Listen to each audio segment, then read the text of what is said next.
ನಾನಿವತ್ತು ಮಹದೇಶ್ವರ ಬೆಟ್ಟಕ್ಕೆ ಹೋಗೋಣ ಅಂದ್ಕೊಂಡು ನನ್ನ ಕಾರ್ನ ವಾಟರ್ ಸರ್ವಿಸ್ ಮಾಡಿಸ್ಕೊಂಡು ಇದೇ ಕಾರಲ್ಲಿ ಮಹದೇಶ್ವರ ಬೆಟ್ಟಕ್ಕೆ ಹೋಗೋಣ ಅಂದ್ಕೊಂಡಿದ್ದೀನಿ.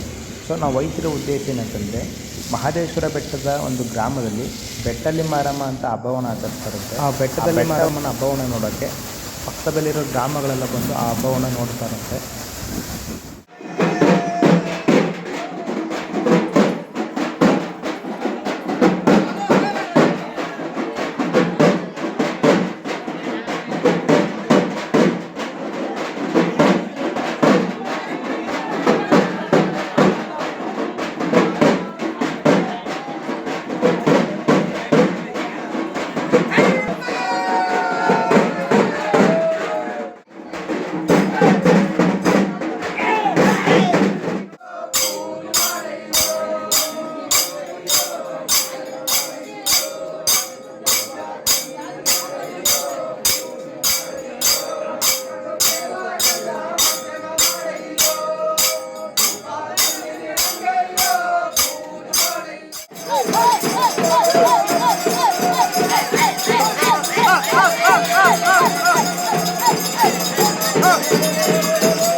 ನಾನು